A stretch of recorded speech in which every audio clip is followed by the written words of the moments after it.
안녕하십니까? 2025년 9월 9일 화요일 인도네시아 헤드라인 시작합니다. 첫 번째 소식입니다. 프라보워 대통령이 시진핑 중국 국가주석과 베이징 인민대회당에서 회담을 갖고 양국 협력 확대 방안을 논의했습니다. 전승절 80주년 기념행사에 참석한 프라보워 대통령을 맞이한 시 주석은 인도네시아 시위 상황에 중국은 프라보워 대통령의 통치를 지지하며 인도네시아가 조속히 질서와 안정을 회복하길 바란다고 밝혔습니다. 또한 양국이 외교 국방 대화를 비롯한 협력 채널을 적극 활용해야 한다고 강조했습니다. 이어 1대1로 공동 건설과 함께 핵심 광물, 디지털 경제, 인공지능, 농업, 어업 등 다양한 분야에서 전략적 협력을 심화할 것을 제안하며 글로벌 사우스의 주요 국가로서 양국은 일방적 괴롭힘에 맞서 평화와 정의를 수호해야 한다고 말했습니다. 프라보워 대통령은 인도네시아 국내 정세가 안정세에 접어들고 있다고 설명하며 중국과의 관계는 인도네시아 외교 정책에서 가장 중요하다고 말했습니다. 이어 양국 관계가 역사적으로 가장 좋은 시기에 있으며 무역, 투자, 금융, 인프라 등 전방위 협력을 통해 더 큰 성과를 기대한다고 밝혔습니다. 이번 회담의 핵심 의제는 자바섬 북부 해안에 추진되는 대형 방조제 프로젝트였습니다. 프라보워 대통령은 지난달 이 사업을 전담할 관리청을 출범시켰으며 약 15에서 20년간 800억 달러 규모로 건설할 계획입니다. 중국은 기후 적응과 해안 보호를 위한 이 프로젝트에 협력할 의사를 나타냈습니다. 다음 소식입니다. 인도네시아에서 국회의원 특혜에 반대하는 시위를 진압하던 중 배달기사를 장갑차로 치어 숨지게 한 경찰관이 결국 해임됐습니다. 경찰청은 직무상 윤리 위반을 이유로 현직 경찰관 코스마스 카유가이를 불명예 해임했다고 밝혔습니다.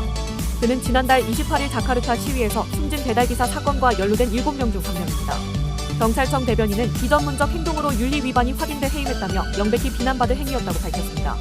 당시 장갑차에는 코스마스를 포함해 7명의 경찰관이 타고 있었으나 나머지 6명에 대한 징계는 아직 결정되지 않았습니다. 코스마스는 조사 과정에서 누군가를 죽이려는 의도는 없었다며 울먹이며 해명했습니다.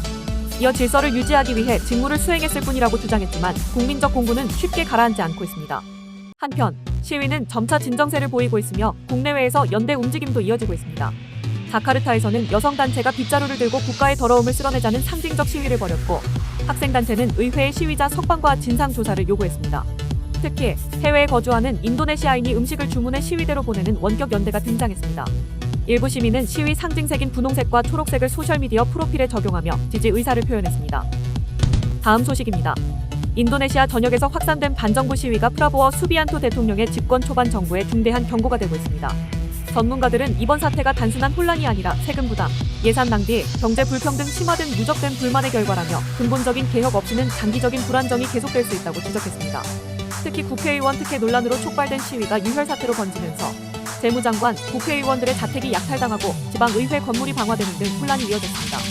정부는 군과 경찰을 동원해 강경 진압에 나섰고 전국적으로 최소 10명이 숨지고 20명이 실종됐으며 수백 명이 다쳤습니다. 수천 명이 연행된 가운데 정부 신뢰와 재정 정당성이 심각한 위기에 놓였다는 평가가 나옵니다. 프라보워 대통령은 국민의 진정한 목소리를 존중한다며 국회의원 수당 삭감과 해외 출장 모라토리엄을 약속했습니다. 그러나 동시에 일부 마피아 세력이 배후에서 선동했다는 주장을 내놓아 비판을 샀습니다. 전문가들은 외부 요인의 책임을 돌리기보다는 국민이 체감하는 경제적 어려움과 정치적 소외에 대한 근본적 해결책을 내놓아야 한다고 강조했습니다. 전문가들은 정부가 엘리트 정치권의 지지에 안주한 나머지 민심의 고통을 외면하고 있다며 경고했습니다.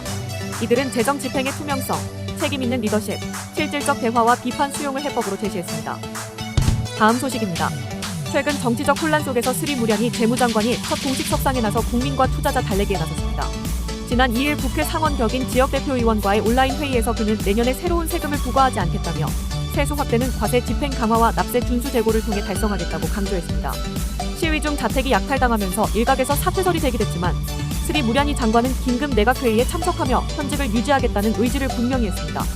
그는 SNS를 통해 정부에서 봉사하는 것은 명예이자 무거운 책무라며 국민 앞에 부족함을 인정하고 희생자 유가족의 아픔을 언급하면서 개선을 다짐했습니다. 스리 무련이 장관은 2005년 처음 재무장관에 임명된 이후 국가부채 축소와 재정 건전성 강화로 국제적 신뢰를 회복한 개혁 성향의 경제관료로 평가받아 왔습니다. 세제 개혁과 조세 행정 투명화를 추진해 납세 수능도를 높였으며 세계은행 전무이사 경험으로 국제금융 네트워크와 신뢰를 확보했습니다. 그는 유도요노, 조코이 정부에 이어 현 정부까지 정치적 성향을 넘어 재무장관직을 맡아왔습니다. 투자자 신뢰를 꾸준히 얻어온 그의 거취는 인도네시아 금융시장의 중요한 변수로 꼽힙니다. 전문가들은 스리 무련이 장관이 사임할 경우 루피아 가치와 증시, 채권 시장이 급락할 수 있다고 경고했습니다. 실제로 지난 월요일 인도네시아 증시는 3.6% 급락했으나 장관의 잔류 소식과 정부의 진화 노력으로 이틀 만에 반등세를 보였고 루피아 환율도 안정세를 되찾았습니다.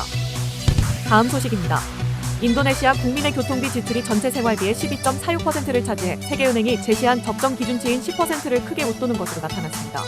교통부는 이는 국민에게 큰 부담이라며 요금 통합과 결제 시스템 일원화를 통해 개선할 필요가 있다고 강조했습니다.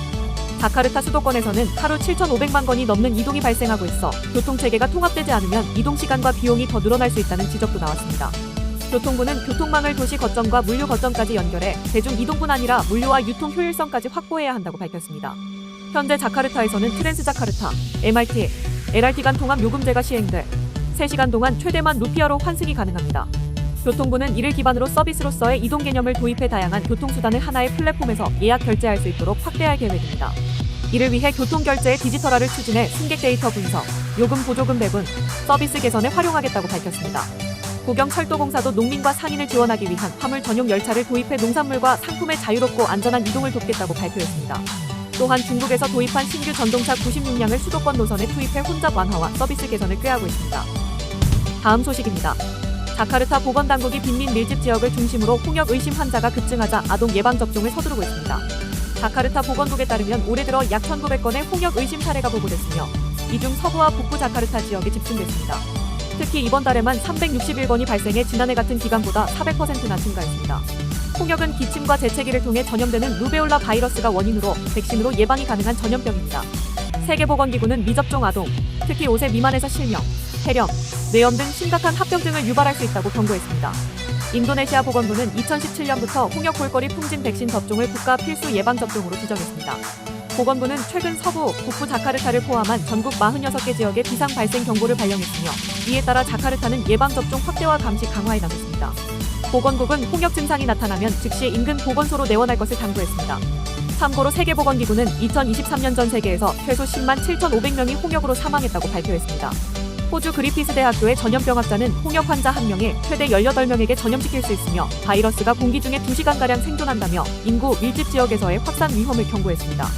이어 홍역은 예방접종이 유일하고 가장 중요한 방어책이라며 철저한 접종 참여를 강조했습니다. 시청해주셔서 감사합니다. 다음 시간에 뵙겠습니다.